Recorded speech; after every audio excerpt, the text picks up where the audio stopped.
también directivo de la Real Sociedad Económica de Rosario. Es importante porque hace mucho tiempo que tenemos el criterio de que hay que recuperar las biografías de los empresarios y emprendedores ilustres que ha tenido la isla y la ciudad en el último siglo, en el siglo XX. Y es importante porque don Manuel Campos nace en 1875 y muere en 1950 en una época de gran auge de la creación de la ciudad de Las Palmas de Gran Canaria, que yo creo que esa época en el tema económico, tema político y en otros aspectos ha marcado todo el siglo que continuó, el siglo XX, y esa fue la época en la que desarrolló su carrera don Manuel Campos.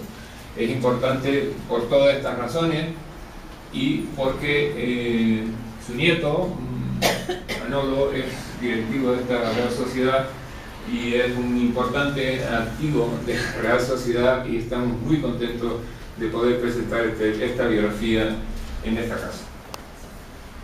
A continuación le doy la palabra a Manolo para que haga la presentación del Fondo Bibliográfico Documental Manuel Campos.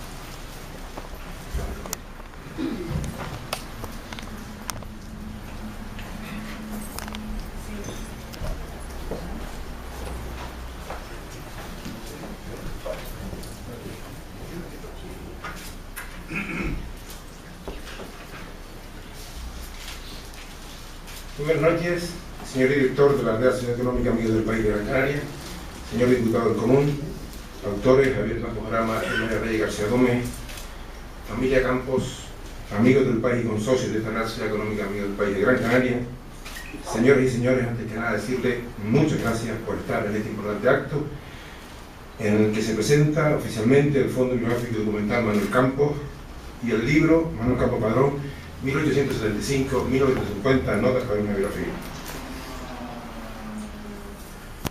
El Fondo Bibliográfico y Documental Manuel Campos tiene como fines la recopilación, conservación y edición de libros y publicaciones en formato impreso digital, así como la promoción de la educación, la cultura, el arte y el deporte en Canarias. Quien le habla, fundador y editor del Fondo Bibliográfico y Documental Manuel Campos, desde niño, aficionado a la lectura y a la conservación de documentos, heredé de mis padres una valiosa colección de diferentes legajos de gran interés, muchos de ellos pertenecientes a mi abuelo don Manuel Campos Padrón. Un insigne personaje de la sociedad y política canaria cuya figura se pretende dar a conocer con esta obra, Notas para una biografía, que a continuación se presentará. La idea de constituir un fondo bibliográfico y documental se inicia oficialmente en octubre de 2012. Tal vez yo lleva tiempo dándole vueltas a este tema, por lo que a continuación irán viendo. Motivado por el doctor José Lafuera Hernández, editamos y publicamos una colección de documentos facsímiles relacionados con la historia de Canarias. En este momento se decidió crear y registrar oficialmente como entidad cultural el Fondo Bibliográfico y Documental Manuel Campos.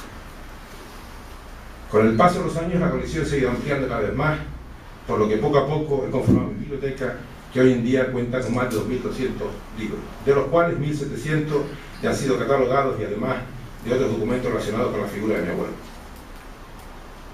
En esta biblioteca se puede encontrar desde la primera obra que leí de pequeño, El ingenioso hidalgo Don Quijote de la Mancha, en versión adaptada por Juan Sebastián Arbó e ilustrada en 4 tomos, hasta ediciones completas de periódicos ya hoy desaparecidos, revistas, catálogos, programas radiofónicos y de televisión en los cuales colaboro como testimonial habitualmente. La colección abarca todas las áreas del conocimiento e incluye además documentos de Canarias, novelas, libros sobre historia, economía y política e incluso ejemplares del siglo XIX. Como director del fondo, todo aquel documento que aporte información sobre la cultura, la sociedad, la economía, la política canaria tiene un gran valor y debe ser conservado para las generaciones venideras. La edición de obras está presente en mi vida desde mi paso como presidente de la Fundación Canaria Universidad de Las Palmas 2004-2011, donde tuve la oportunidad de idear y dirigir diferentes iniciativas. Ejemplos de ellas los encontramos, entre otras, en el acto de reconocimiento público al doctor Don Lota Siemens Hernández de 2005, la Fundación Universitaria del Dr. Juan Díaz Rodríguez en 2007, programas de mecenazgo, 25 aniversario de la Fundación Canaria Universitaria de Las Palmas 2007, la Fundación Unitaria en la calle del Saber de 2010, paseo nocturno por la vieja ciudad de Unamuno y Las Palmas de Gran Canaria de 2010. Asimismo, en esta etapa y bajo la edición de la Fundación, se realizó la obra del doctor don José Miguel Anzola González, Breve Historia de las Islas Canarias en inglés y castellano. Además, auspicié la creación del Fondo Digital Crónica de una Reivindicación Histórica 1982-2002, lamentablemente, y ya no disponible en la web de la institución. Desde entonces, el Fondo ha venido desarrollando diferentes acciones, como la edición del facsímil, único número reimpreso en Gran Canaria a comienzos de 1809 del Correo Político Militar de la ciudad de Córdoba, la reimpresión del boletín número 1 del Archivo Histórico Provincial de Las Palmas, la colaboración y financiación en la organización de un acto para colocar una placa conmemorativa en cumplimiento 78 años después, lamentablemente 78 años después, de un acuerdo plenario del Ayuntamiento de Las Palmas de Gran Canaria de 1935, por el que se debía homenajear al Gabinete Militar de Las Palmas de Gran Canaria, así como a los señores Francisco Manrique de Lara, Manuel Campos Padrón, Emilio Romero Corbacho y Francisco Guri Navarro, por promover la construcción del Colegio Público San José, hoy Los Alicios. La colaboración en la financiación de la obra publicada en 2 tomos con motivo de la celebración del centenario de la aviación en Canarias, crónicas olvidadas o inéditas de nuestra aviación y referencias emblemáticas de Canarias, la reedición del libreto del paseo nocturno correspondiente al año 2013 dedicado al barrio Los Arenales, la digitalización del archivo completo de la ya desaparecido Diario de Acción al Archivo de Prensa Digital de Canarias, Hable, de la Universidad de Las Palmas de Gran Canaria, que fue presentado el 7 de octubre de 2015, cuyos ejemplares aparecen en la firma original de los directores de aquel entonces, don Rafael Vitín López Guijarro, que veo por aquí a uno de sus hijos, don Luis, gracias don Luis, y también del que fuera director Antonio Miña López, de cuyo consejo de administración estaba presidido por nuestro abuelo, y el apoyo a las candidaturas de personas o entidades para la obtención de diferentes premios, reconocimientos y distinciones. Con la edición de esta obra, Manuel Campos Padrón, 1875-1950, busco como director del fondo reconocer la figura de nuestro abuelo, de quien conservo en mi biblioteca multitud de documentos de gran valor histórico, pues gracias a ellos se conoce no solo la reseñable labor que como ciudadano, empresario y concejal desempeñó en la ciudad de Gran Canaria, sino como otras muchas curiosidades de la política, la cultura y la sociedad de aquella época, que descubrirán con la lectura del libro que han creado los autores Javier Campos Grama y María Rey García Gómez, a las cuales agradezco enormemente el esfuerzo que han hecho. Les recuerdo que ha sido más de año y medio de trabajo, de conversaciones, de llamadas, de correos, de insistencia, pero al final, hoy estamos aquí. Al igual que a quienes han trabajado en estas notas para el recuerdo, a Gabriel Carlos Nabud, a María África Salvador Shelley, a Ignacio Gastañaga González, a David Santana Vega, a Mónica Velázquez Jiménez, a Carlos Sánchez González, a la imprenta Integrante, y a Ciro Guerra de la distribuidora industrial Libro 7. Además de la Escuela Luján Pérez, en la persona de su presidente y director don Orlando Hernández Díaz, por permitirnos que podamos contemplar esta tarde noche el busto de don Manuel Campos Padrón, realizado por Abraham Cárdenas en 1943 y expuesto en este mismo año en la primera exposición provincial de Bellas Artes de Las Palmas de Gran Canaria, realizado en madera de cedro, con la característica de que el volumen de la obra es el doble de la figura de don Manuel Campos Padrón, técnica que utilizaba habitualmente el escultor don Abraham Cárdenas, y que se está depositado por quien les habla en contrato de comodato en la Secretaría de la Escuela. Voy terminando, para no cansar. Además, nos planteamos un nuevo reto de futuro y acorde a los nuevos tiempos, la digitalización de algunos artículos canarios de mayor antigüedad, como el Sermón del Viernes de Dolores, del 11 de abril de 1919, del presbítero Antonio Artiles Rodríguez, y el programa de cultos, procesiones e itinerarios de la Semana Santa de 1943 que presidía don Manuel, con objeto de ponerles al alcance de la sociedad en colaboración con la biblioteca de nuestra Universidad de Las Palmas de Gran Canaria. Asimismo, entre sus próximos objetivos se encuentra el de estimular la investigación sobre la historia de Canarias, apoyando trabajos, tesis doctorales, obras que a su vez servirán para ampliar la colección del fondo. Muchas gracias a todos por su presencia y esperamos que disfruten de la lectura del libro Manuel Campos Padrón, 1875-1950, Notas para una biografía, y en especial a sus herederos para que les sirva de ayuda al conocer la figura de nuestro abuelo. Sin obviar a todos los interesados en la lectura y en la investigación de este trabajo, en el que también quiero rendir homenaje a tantas y tantas personas que, además de estricto anonimato, trabajaron por su isla y por esta hermosa ciudad. Muchas gracias y espero que disfruten del acto.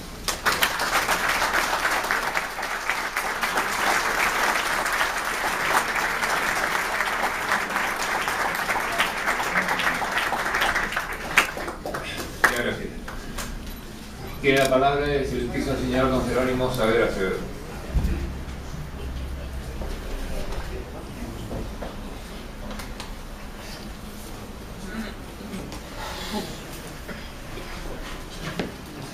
Presidente, amigos,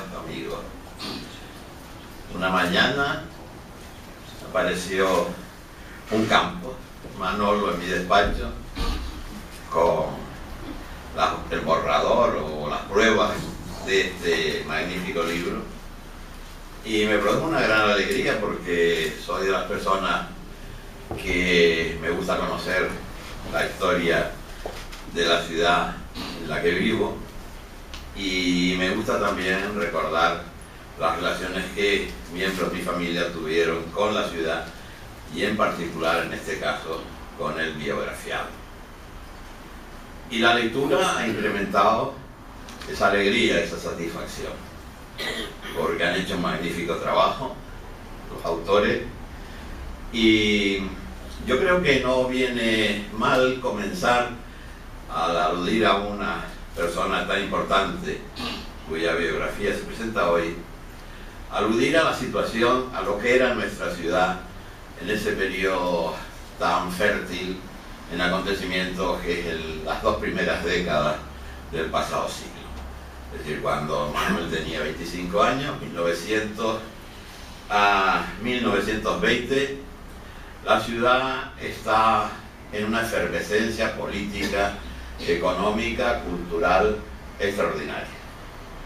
Pensemos que en esos años, esos primeros años, vamos a tener aquí mantenedor de unos juegos florales, nada más y nada menos que a don Miguel de Unamuno, que Tomás Morales va a ser el ganador de esas pruebas, y Saulo Torón será uno de los que quedan ahí en puertas del triunfo, y que en ese periodo igualmente comienza a vislumbrarse la modernidad en la obra de Alonso Quesada, y todo gira en torno a un hecho económico importante y un hecho político, jurídico, que es la ley de Puerto Franco de Bravo Murillo, que va a venir acompañada por la creación de los cabildos en 1912, y que va a nutrirlos con unos arbitrios que igualmente se crean en ese tiempo, y que sin reñir con el carácter de nuestras franquicias, pues van a permitir unos recursos importantes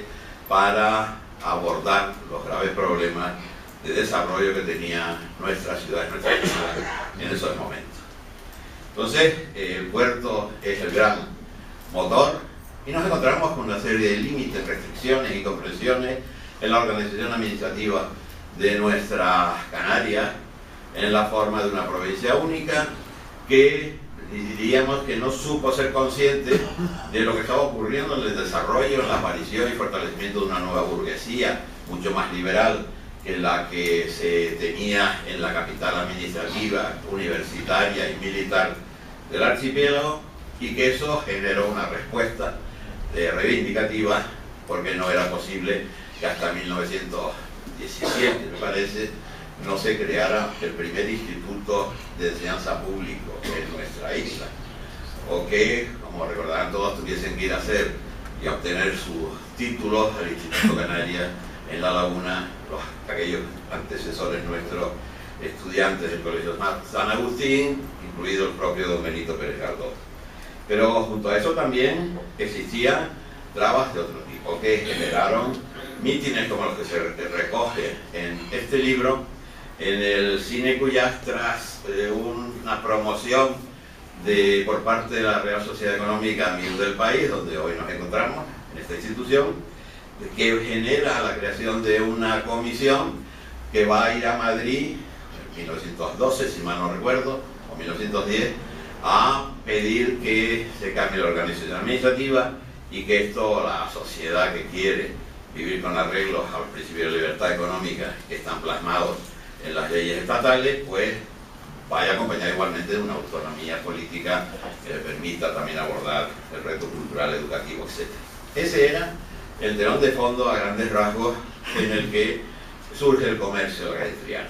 Surge el comercio de la calle Triana, derivado evidentemente de ese gran desarrollo del puerto de la andaluz del puerto de Gran Canaria, con la atracción de la navegación, del carbón, de los consignatarios, de las reparaciones navales, etc., y que van a permitir que los hijos de esa burguesía del principio del siglo vayan a formarse a universidades europeas en sus distintas profesiones, y todo eso va a enriquecer, como he dicho, el nivel cultural de nuestra ciudad. Y nuestra ciudad ahí tiene su gran impulso, y en ese impulso hay muchas personas. He mencionado algunos del ámbito cultural, pero hay muchos empresarios, unos que se dedican a las tareas de exportación platanera, otros que se dedican a actividades pesqueras, otros en definitiva que desarrollan el comercio.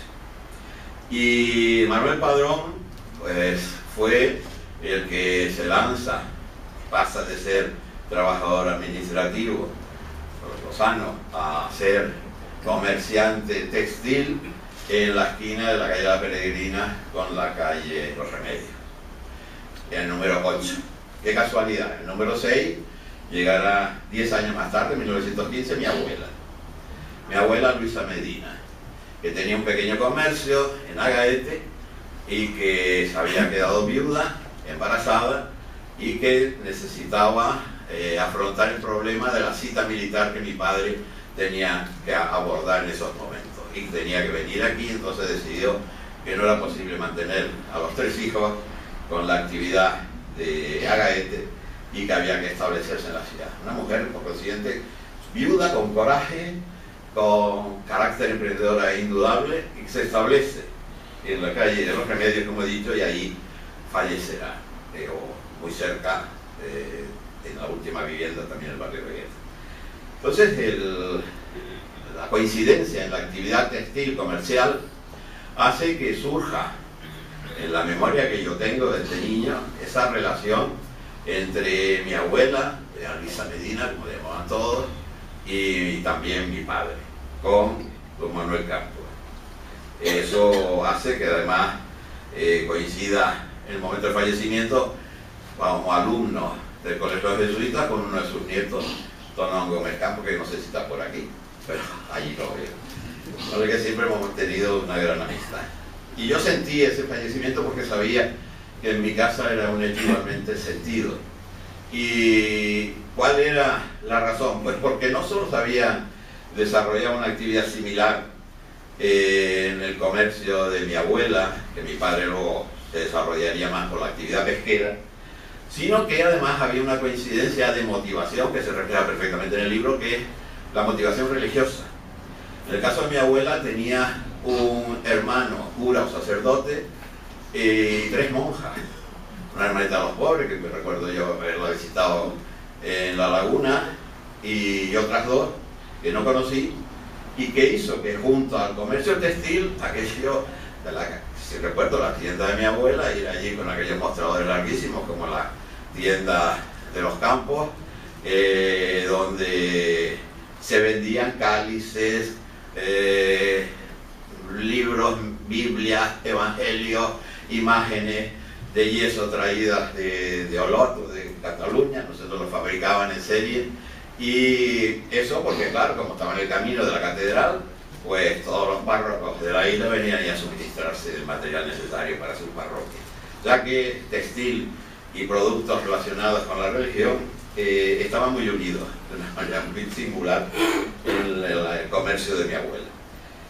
Esa amistad y esa relación creo que además se plasmó durante toda la vida de ellos en una especie de consulta recíproca o mutua, a la que podríamos añadir la familia Rivero, que determinaban, aconsejaban a los que querían establecerse en el comercio en la capital, y que venían de sus tiendas, de sus pequeños comercios en los pueblos del interior.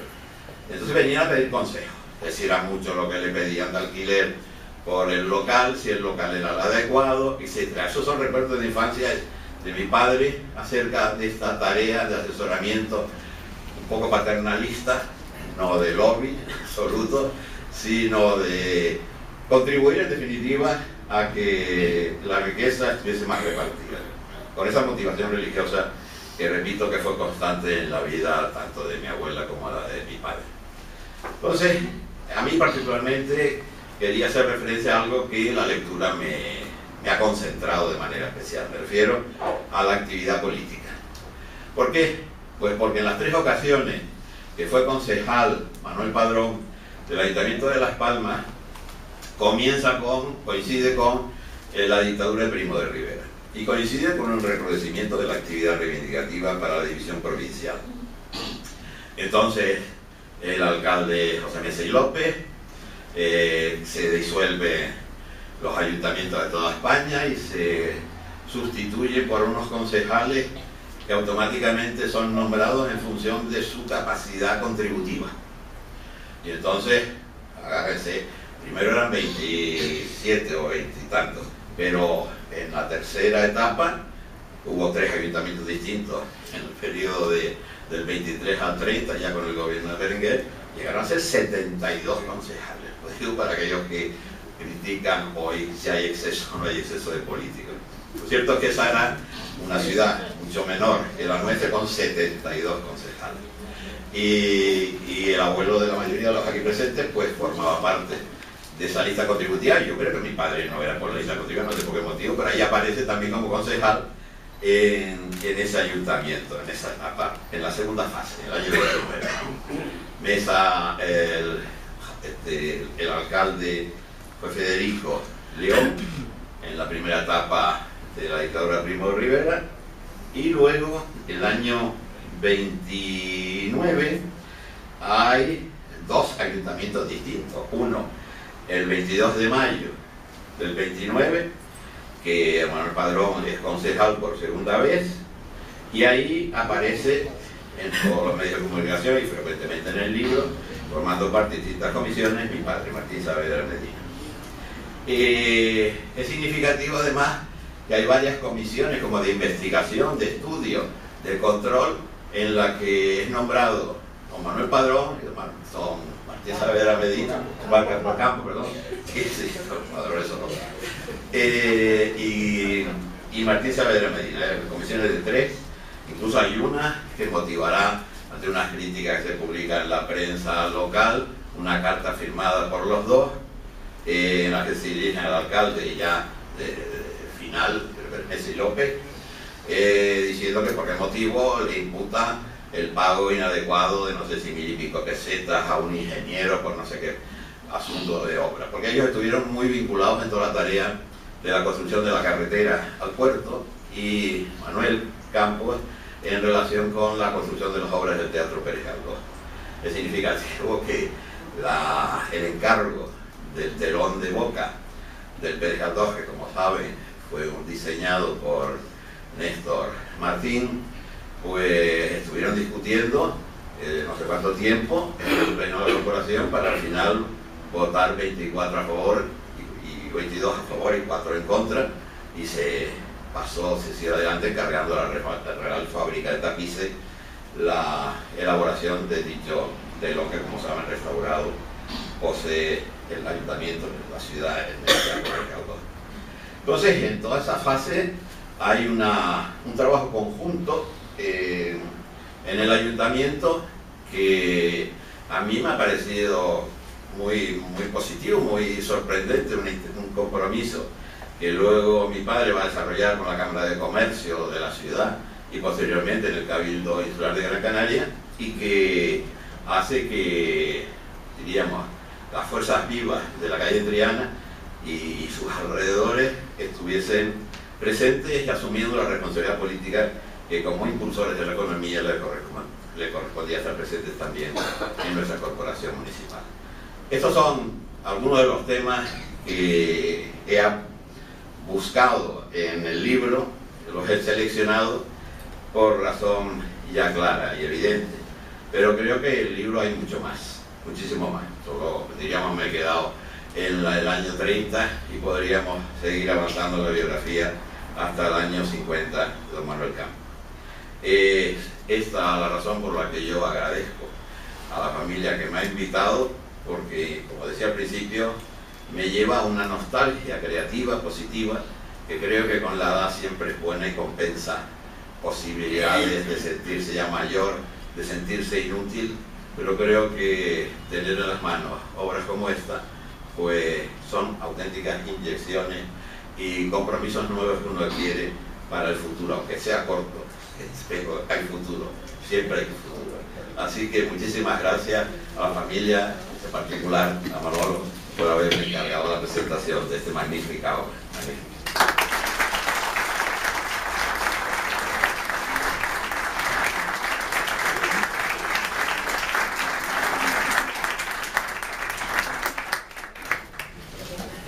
Muchas gracias.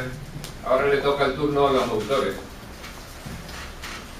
Doña María de los Reyes García Gómez, documentalista y técnico de empresas y actividades turísticas, ha trabajado como documentalista en diversos proyectos de investigación, tesis doctorales, redacción de obras relacionadas con la historia. Paralelamente ha efectuado la documentación y corrección de diversas publicaciones de ensayo y literaria, catalogación de bibliotecas y archivos privados. Entre sus publicaciones están El caballo y Gran Canaria, historia ecuestre de una isla, siglos XIV-XIX. Ha colaborado en el libro de Normando Moreno Santana, La conquista de Tamarán, desde la perspectiva del derecho, Los pactos de anexión y Guayedra. Ha publicado en la revista Al Galope de Sevilla y ha impartido conferencias sobre equitación y tauromaquia en Canarias. A continuación de doña María Reyes hablará don Javier Campos Rama, historiador, licenciado en Geografía e Historia y profesor de enseñanza secundaria. Tiene 3 libros en su haber: La iglesia parroquial de Arucas en la estela del gótico catalán, de 1999, El imaginero José de Armas Medina, de 2009, La parroquial de la Fila, 1847-1957, del año 2014, y numerosos artículos de conferencias sobre arte, historia y literatura. A continuación tiene la palabra doña María de los Reyes García Gómez. Muy buenas noches a todos.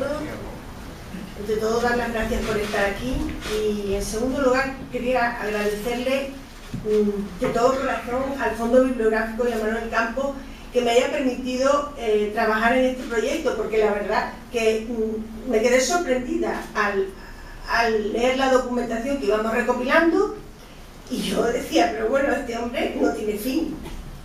No, trabajaba en todos los campos: social, sanidad, construcción, bueno, un Superman de la época, ¿no? Y sobre todo me quedaba muy sorprendida cuando llegaba a la oficina y le decía, pero es que no ha sido concejal una vez, como ellos tenían entendido. ¿Sabes? Que fue concejal 3 veces.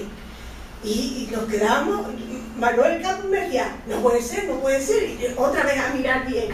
Y la verdad que fue una época que me aportaba mucho, ¿no? En segundo lugar, agradecerle a Javier, porque ha trabajado como nadie. Me llamaba, me pasaba datos, la verdad que lo pasábamos muy bien trabajando, muchísimo, él muchísimo más que yo, porque al fin y al cabo a mí me ha correspondido 2 capítulos del libro, aunque es enorme, yo solo tengo 2. Agradecerle a la Económica por permitirnos presentar el libro, y desde luego al diputado del Común, que me ha encantado porque me ha pisado un montón de cosas que tenía yo que contarle, pero bueno, no importa, las ha explicado seguro mejor que yo. Comentar primero que mi parte fue la parte de Manuel Campos Padrón en la parte política, y Manuel Campos Padrón en un tema muy interesante y que está poco estudiado, y que desde aquí pues me gustaría soltarlo al aire a ver si alguien lo quiere coger, que es la implantación del Banco de Cataluña en Gran Canaria. Tiene una importancia enorme y solo hay 2 trabajos realizados sobre este tema, y que realmente a Manuel Campos Padrón pues no lo citan la parte económica, los avatares que tuvo el banco, pero realmente Manuel Campos Padrón luchó muchísimo y trabajó muchísimo en el Banco de Cataluña, porque, como explico en el tema, este banco quiebra finalmente, a pesar de que en Canarias ese banco tenía superávit. Él, como era una persona, un comerciante importante ya en esos años, pues arrastra a muchos ahorradores isleños a meter su dinero en su banco. Los periódicos, cuando se enteran de que el banco está en quiebra, pues dicen, era mejor haber guardado el dinerito en el colchón. Pero Manuel Campos lucha durante, desde 1931 hasta 1947, que son más o menos 15 años, lucha porque esos pequeños inversores recuperaran el dinero. De hecho, esos pequeños, los que tenían 100 pesetas ahorradas de la época, que el banco realmente quiebra en 1931, ¿no? O sea, las 100 pesetas del 1931 de un señor, de un agricultor, de un tendero, era muchísimo dinero. En negociación tras negociación con el banco, en Barcelona, logra que esos pequeños inversores recuperen su dinero. O sea, que es una labor tan importante la que hizo que es algo que de verdad no se podría dejar pasar, ¿no?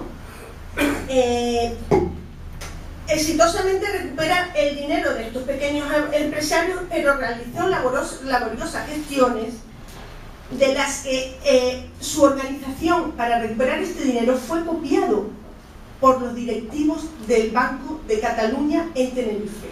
O sea, él fue a la cabeza de esas negociaciones. De hecho, él logra firmar un acuerdo con los poseedores del Banco de Cataluña en Barcelona para que no se recuperara el 100%, pero sí el 50%, y el otro 50% se hicieran en acciones para crear el Banco de Canarias. Es un banco que traía coletilla porque siempre se había la intención de que ese banco se creara, pero la verdad es que no se crea hasta 1959, que él ya no tenía nada que hacer, él fallece mucho antes. O sea que es un tema tan interesante y que realmente es una pena que no esté más estudiado por personas economistas o no sé, pero la verdad que ahí lo dejamos y Manuel Campos lo mismo se anima y lo publica también.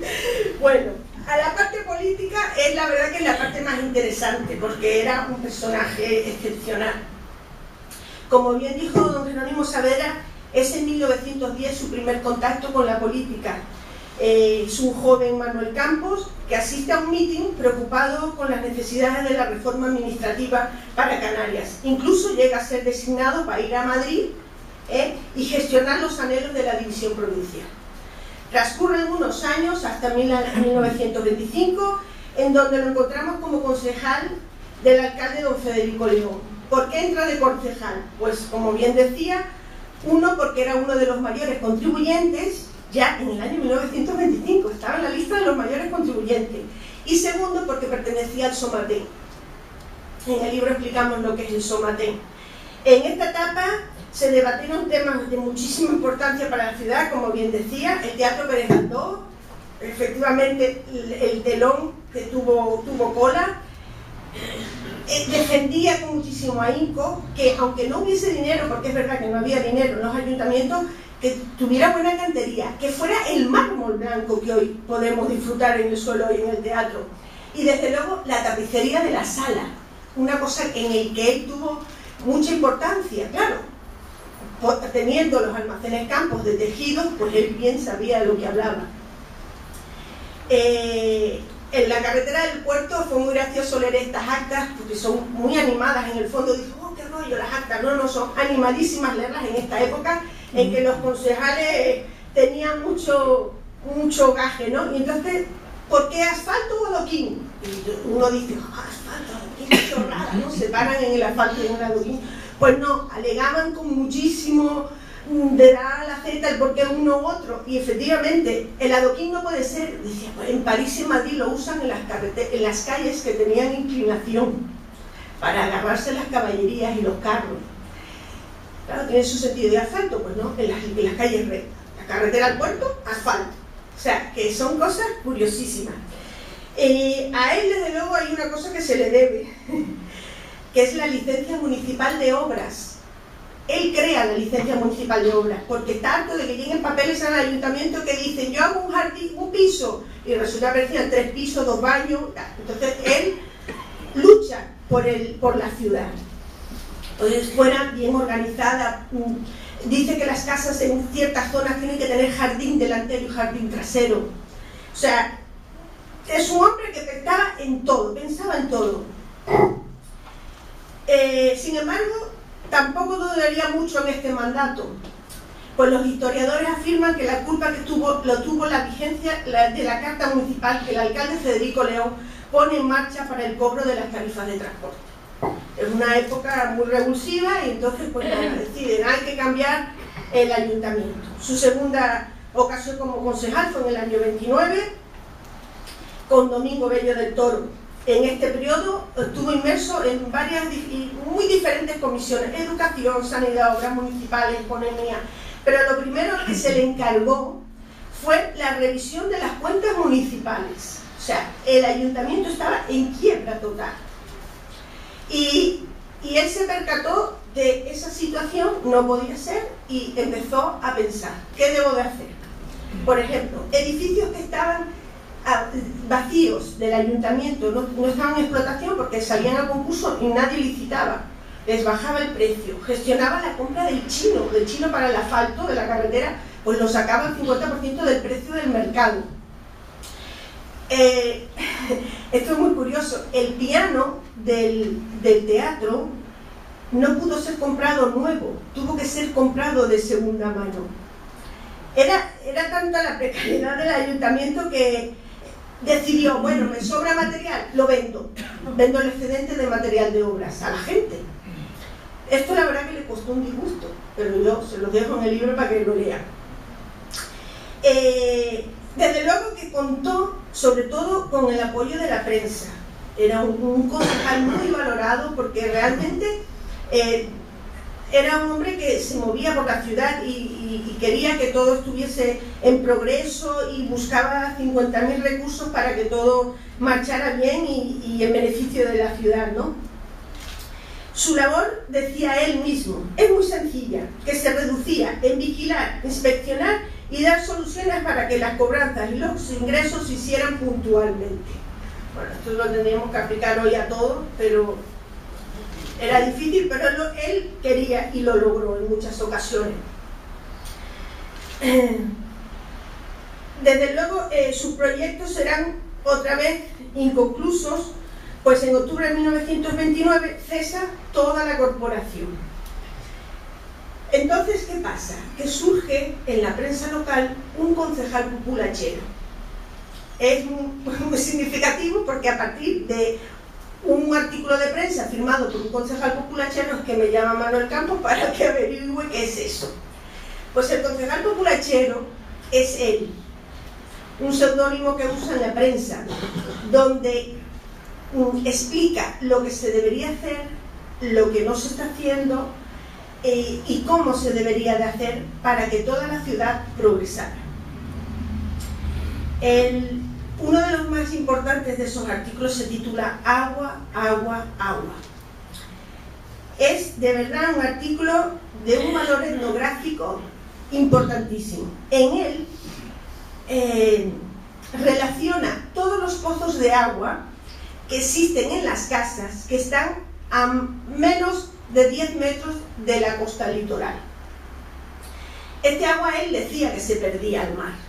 Entonces él hacía todo lo posible por recoger ese agua y proponía, por ejemplo, hacer un estanque en Mata, porque él sabía que había un caudal de agua muy importante cuando se hizo la urbanización otra vez de la plaza de San Telmo. Recuerda que salía un caño de agua dulce, que ese agua se perdía al mar.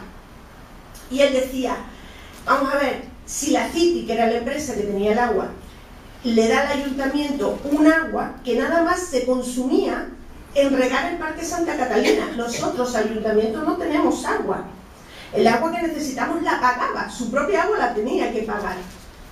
Y entonces su mayor desvelo era ese agua. Ese agua tenía que ser recogida y guardada.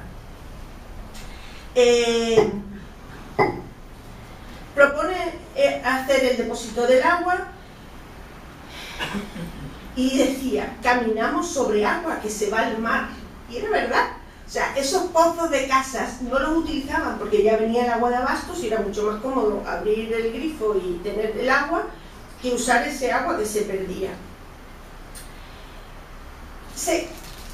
En esa época él seguía con sus labores, pero el general Berenguer sería el que devolvería a Manuel Campos al mundo municipal nuevamente, quien proclama la nueva normativa para constituir los ayuntamientos, que sería otra vez por la mayoría de los contribuyentes.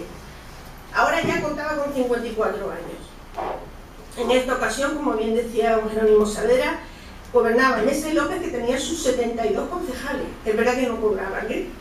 Pero la normativa de Berenguer, Mesa y López se aseguró para ser alcalde de tener sus 72 concejales de confianza. Entonces, cuando llegó Berenguer, esto le debió de sentar fatal, porque tenía la obligación de nombrar unos concejales y 18 de ellos, es verdad, que eran de los mayores contribuyentes. Mesa y López los llamaba mercanchifles en privado, o sea, que muy bien no les sentó. Sin embargo, Mesa y López, a pesar de que nunca cuajaron bien, estaban unidos por un interés común. Pero sin duda alguna, puedo asegurar que Manuel Campos fue una piedra en el zapato para Mesa y López. De hecho, él siendo concejal seguía escribiendo como concejal populachero. Y lo que a él consideraba que se debía hacer o que estaba en razón de que se tenía que hacer, lo proponía en los plenos, pero era ninguneado. Entonces se le aprovechaba la prensa y la buena sintonía que tenía con la prensa.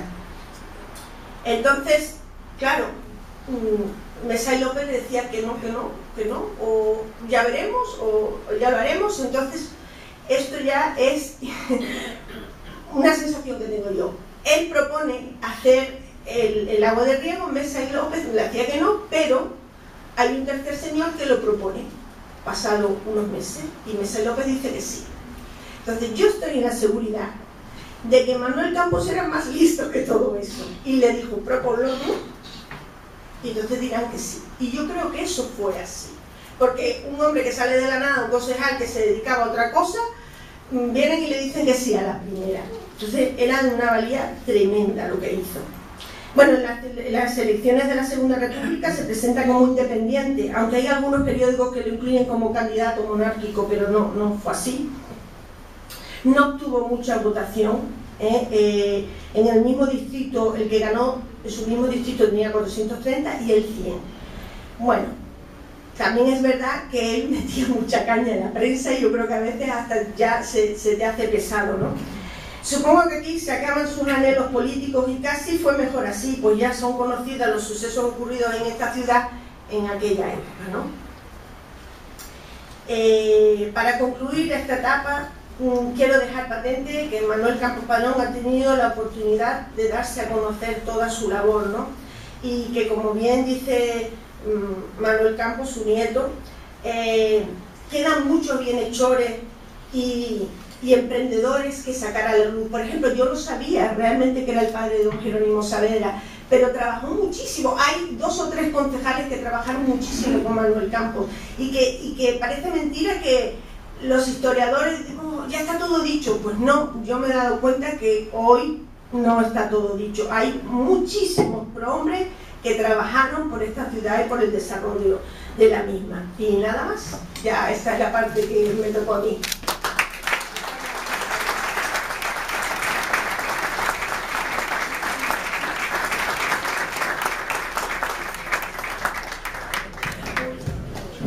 Muchas gracias. Ahora tiene la palabra don Javier Campos Grama, que a su condición de historiador del arte une la de biógrafo.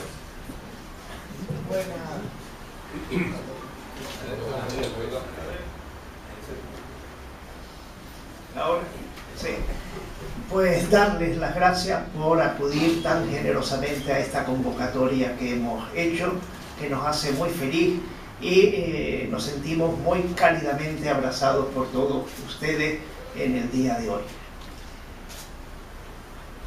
En este momento nosotros, los aquí presentes, les damos las gracias a ustedes por venir, pero dentro de unos minutitos y dentro de un ratito, cuando empiecen ustedes a manejar el libro, nos darán ustedes las gracias a nosotros por haberlo hecho efectivo.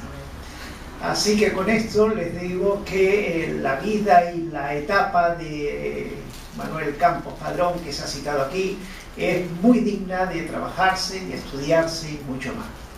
De su recia personalidad, me quedo con el consejo que le dio a sus hijos y que ahora repito: hagan todo el bien posible. Muchas gracias y hasta otro momento.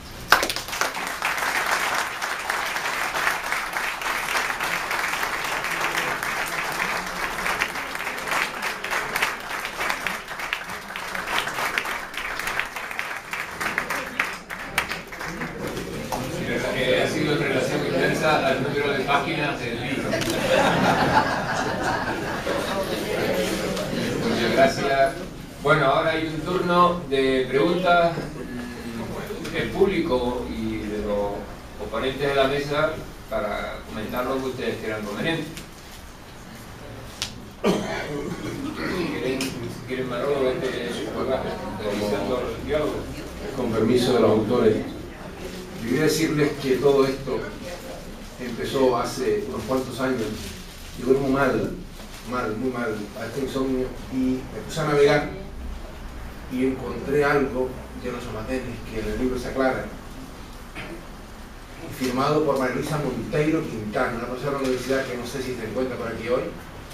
No se encuentra. Bueno, pues con María Luisa estuve durante varios años escribiéndonos, carteándonos, y la vine a conocer cuando dejé la fundación en el año 11, y me regaló un libro de El último cacique de don José Mesicón. Todo empezó por ahí. Yo siempre he ido guardando papeles, datos, y me obsesionaba qué me iba a pasar dentro de unos años: te haces mayor, casas más pequeñas, qué harán con estos papeles. Y entonces tomé una decisión. Esto siempre asesorado por un ángel que es el doctor Laforet. Gracias, Juan. Y decidí crear la figura del Fondo Bibliográfico Documental Manuel Campos, porque es el único modo de conservar esto. A mí me preocupa normalmente que la siguiente generación, nietos, bisnietos, se olviden de estas personas, como fue su pariente más lejano, Manuel Campos Padrón. Hasta tal punto que creo, como decía al final de mi modesto parlamento, que hay que agradecer a todas esas personas, como dice María Reyes, en el más estricto anonimato, que han trabajado, que han luchado, y que por cualquier motivo, no sé, no salen esos papeles a la luz pública, y son importantes porque son nuestro ADN del pasado, lo que lucharon por Gran Canaria, lo que lucharon por esta hermosa ciudad. Yo creo que es importante que le expliquemos, cosas que nos hacía antes, a nuestros hijos, las cosas como son. A nosotros, los mayores, pues a Rosita, a Tonón, no sé si les explicaron muchas veces lo que aquí se dice. Yo lo dudo, alguna cosa le decían. Yo creo que nosotros tenemos la obligación a nuestros hijos, a los que tengan nietos, explicarles la realidad de sus antepasados, porque eso es orgullo de todos nosotros. Esa es la pregunta, lo que yo quería comentar. Sí. Hacer una breve observación, porque es claro que a mí me ha tocado la coordinación del libro, y agradecerles que Tegrarte, la empresa que ha editado el libro, bueno, lo ha editado el Fondo Bibliográfico, pero Tegrarte ha sido la empresa que lo ha llevado a cabo. Asumo toda la responsabilidad de los cientos y picos de errores que tiene, y que ustedes muy generosamente, cuando los vean, pues cierran un poquito los ojos y pasan la página siguiente y ya está, ¿no? Porque tiene algunos errores muy simpáticos. Tiene, claro, el típico que falta la coma o cualquier cosa de esta, pero tiene otro muy simpático y está incluso en las primeras páginas. Se los digo para que lo localicen y así se van entreteniendo, en la cual puse que Manuel Campos Padrón y doña Rafaela Campos Doreste contraen matrimonio el 5 de junio de 1902, según dice el periódico La Provincia, el 5 de mayo de 1902. Como ya ustedes comprenderán, es un disparate, porque pues le echamos la culpa a los duendes, pero realmente el culpable es uno, ¿no? Y me confundí las fechas de los matrimonios del padre y el hijo de Campos Marrero con la de su hijo Campos Paro. Y como eso eran ustedes alguna falta, pero que insisto, sean ustedes generosísimos, porque es lo que, ya que han venido, pues serán generosos en esta menudencia. El prólogo en los libros no se lee, es como de esas cartas que mandan ahora en la campaña electoral, que ya, bueno, ustedes habrán recibido, y eso no se lee. Entonces yo, ya que ustedes han tenido la paciencia de venir, les digo que en el prólogo hay explicación del libro, como que los capítulos que trabaja Reyes van marcados con un asterisco, que nos hemos permitido algunas licencias, porque la Real Academia nos ha dado la pauta, la Real Academia de la Lengua Española ha suprimido las tildes en los pronombres demostrativos. Pues si la Academia nos da esa pauta, nosotros hemos suprimido los 2 puntos cada vez que nos ha convenido. Por lo tanto, cuando nosotros copiamos, digo nosotros Reyes, cuando nos ponemos el texto que hemos copiado de los periódicos, y aquí un salve y un brindis a la Universidad de Las Palmas de Gran Canaria, que con su magnífica página Hable, en la cual están numerosísimos periódicos digitalizados y que les invito a que la consulten, y que ha sido el 95% de la información que tenemos y que ustedes pueden comprobar. Pues entonces en ese caso nos parecía redundante poner 2 puntos para señalar el documento que está copiado y que incluso el punto final en ese documento sobraba. Así que encontrarán algunas rarezas de estas que a más de uno le picarán donde sea oportuno. Entonces, les comento esto y también les quería comentar que el libro está hecho, aquellos que ya lo hayan podido ver, en las páginas pares hay documentación y en las páginas impares es el texto. Tómenlo con serenidad. Las páginas pares son copias sacadas de Hable y por lo tanto a veces los textos están pixelados. No hagan ustedes el mérito de leerlo, porque es imposible. Solamente están como aval de lo que se trata en las páginas impares. Así igualmente tendrán ustedes que ser generosos, porque como el libro, salvo unas imágenes que hay en color, que no se las voy a enseñar, salvo esas imágenes, el libro está hecho en blanco y negro, por razones económicas, y entonces algunas de las reproducciones, al ser en blanco y negro, pues no se aprecian bien. Si ustedes quisieran conocer, porque quieren investigar, que es a lo que les invitamos, a que ustedes investiguen, vean que son unas notas para una biografía, pues diríjanse al Fondo Bibliográfico y Documental Manuel Campos, que les facilitarán los datos y los documentos que ustedes quieran comentar o que quieran ampliar. Como dijo Manolo, y ya no los canso más, la lista de agradecimientos, que también lo indicamos en el prólogo, sería interminable. Sería interminable porque desde una foto o muchísimas fotos que nos ha dado prestada nuestra prima Felicín Núñez del Doreste, y la nombro a ella con mucho amor, pues a personas que nos han dado consejos, que nos han contado anécdotas, que nos han prestado un papelito, y ese papelito es la pieza que encaja y después te hace posible la lectura del resto del documento, ¿no? Pues bien, pues insisto que sería muy largo el agradecimiento.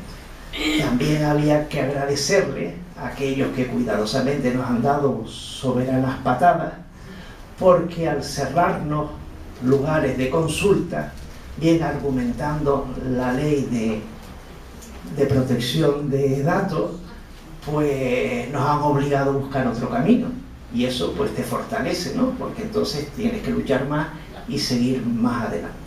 y así podríamos comentar muchas y muchas cosas, pero comprendo que ya estamos algo cansados. Gracias nuevamente.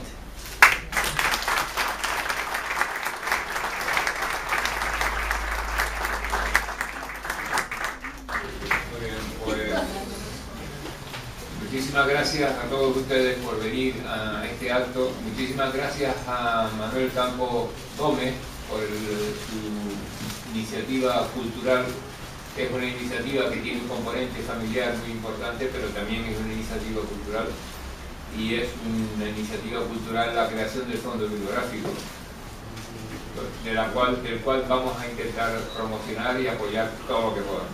Muchísimas gracias a los compañeros, los componentes de la mesa, don Jerónimo Saavedra, a Javier Campos, doña Reyes y a todos ustedes. Muchísimas gracias y muy buenas noches.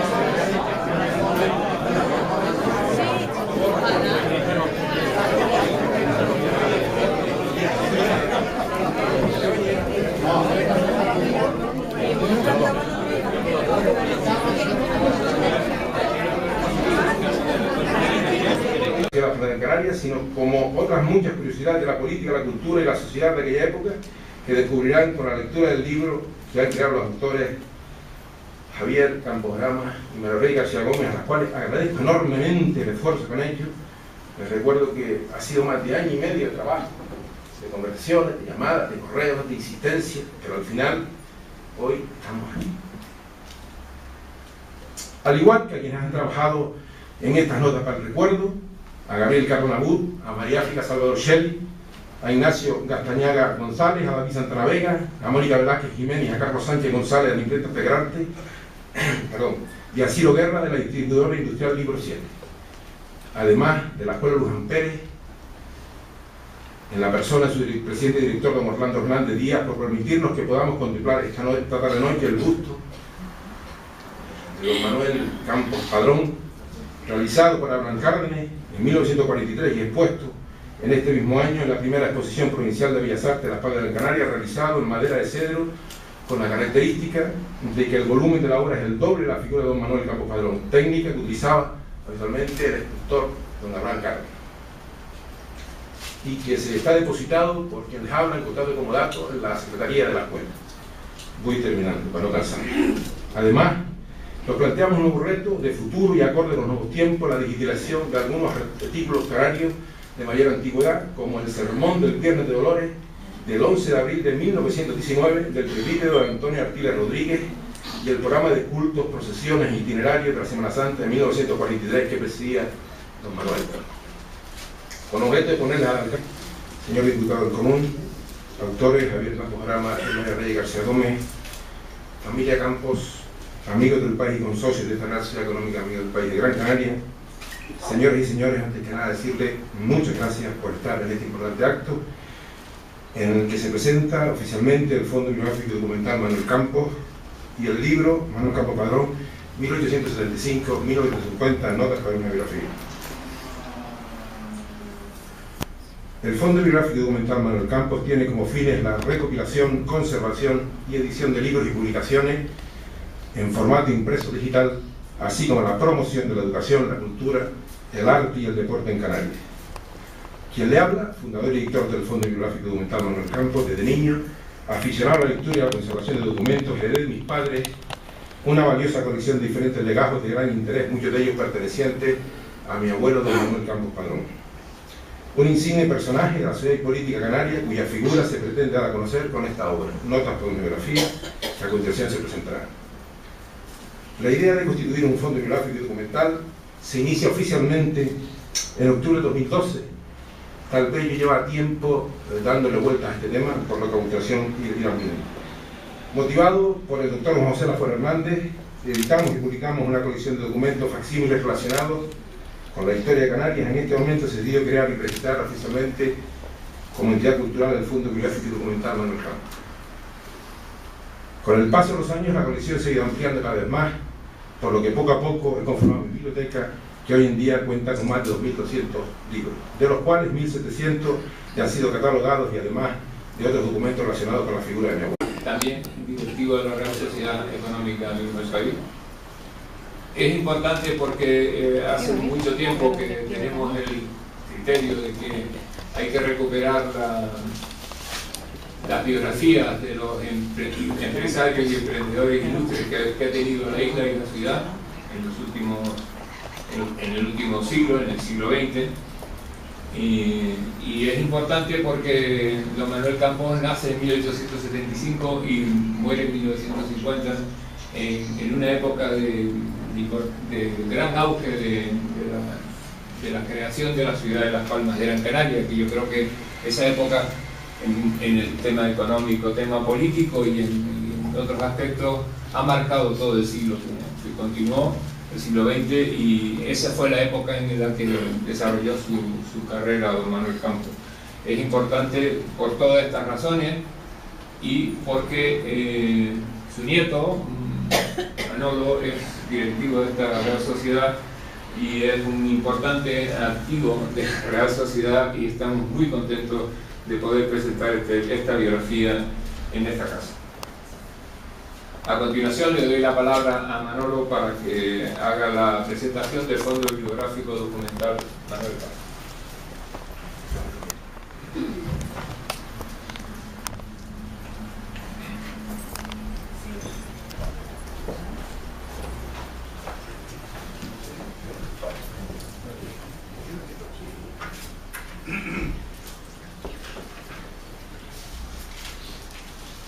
Buenas noches, señor director de la Real Sociedad Económica Amigos del País de Gran Canaria. En esta biblioteca se puede contar desde la primera obra que leí de pequeño, El ingenioso Hidalgo Don Quijote de la Mancha, en versión adaptada por Juan Sebastián Arbó e ilustrada en 4 tomos, hasta ediciones completas de periódicos ya hoy desaparecidos, revistas, catálogos, programas radiofónicos y de televisión en los cuales colaboro como tertuliano habitualmente. La colección abarca todas las áreas del conocimiento e incluye además documentos de Canarias, novelas, libros sobre historia, economía y política, e incluso ejemplares del siglo XIX. Como director del fondo, todo aquel documento que aporte información sobre la cultura, la sociedad, la economía, la política canaria tiene un gran valor y debe ser conservado para las generaciones venideras. La edición de obras está presente en mi vida desde mi paso como presidente de la Fundación Canaria Unidad de Las Palmas 2004-2011. Donde tuve la oportunidad de idear y dirigir diferentes iniciativas. Ejemplos de ellas las encontramos, entre otras, en el acto de reconocimiento público al doctor Don Lota Siemen Hernández de 2005, la Fundación Universitaria del doctor Juan Díaz Rodríguez en 2007, programas de mecenazgo, 25 aniversario de la Fundación Canaria Universitaria de Las Palmas 2007, la Fundación Universitaria en la calle del Saber de 2010, paseo nocturno por la vieja ciudad de Unamuno y Las Palmas de Gran Canaria de 2010. Asimismo, en esta etapa y bajo la edición de la Fundación, se realizó la obra del doctor don José Miguel Alzola González, Breve Historia de las Islas Canarias en inglés y castellano. Además, auspicié la creación del Fondo Digital Crónica de una Reivindicación Histórica 1982-2002, lamentablemente, y ya no disponible en la web de la institución. Desde entonces, el Fondo ha venido desarrollando diferentes acciones, como la edición del facsímil, único número reimpreso en Gran Canaria a comienzos de 1809 del Correo Político Militar de la Ciudad de Córdoba, la reimpresión del boletín número 1 del Archivo Histórico Provincial de Las Palmas, la colaboración y financiación en la organización de un acto para colocar una placa conmemorativa en cumplimiento 78 años después, lamentablemente 78 años después, de un acuerdo plenario del Ayuntamiento de Las Palmas de Gran Canaria de 1935, porque se debía manejar al Gabinete Literario de Las Palmas de Gran Canaria, así como a los señores Francisco Manrique de Lara, Manuel Campos Padrón, Emilio Romero Corbacho y Francisco Guri Navarro, por promover la construcción del Colegio Público San José, hoy Los Alicias. La colaboración en la financiación de la obra publicada en 2 tomos con motivo de la celebración del centenario de la aviación en Canarias, crónicas olvidadas o inéditas de nuestra aviación y referencias hermánicas de Canarias, la reedición del libreto del paseo nocturno correspondiente al año 2013 dedicado al barrio Los Arenales, la digitalización del archivo completo de la ya desaparecido Diario de Acción al Archivo de Prensa Digital de Canarias, Hable, de la Universidad de Las Palmas de Gran Canaria, que fue presentado el 7 de octubre de 2015, cuyos ejemplares aparecen en la firma original de los directores de aquel entonces, don Rafael Vitín López Guijarro, que veo por aquí a uno de sus hijos, don Luis, gracias por venir Luis, y también del que fuera director Antonio Mina López, de cuyo consejo de administración estaba presidido por nuestro abuelo, y el apoyo a las candidaturas de personas o entidades para la obtención de diferentes premios, reconocimientos y distinciones. Con la edición de esta obra, Manuel Campos Padrón, 1875-1950, busco como director del fondo reconocer la figura de nuestro abuelo, de quien conservo en mi biblioteca multitud de documentos de gran valor histórico, pues gracias a ellos se conoce no solo la reseñable labor que como ciudadano, empresario y concejal desempeñó la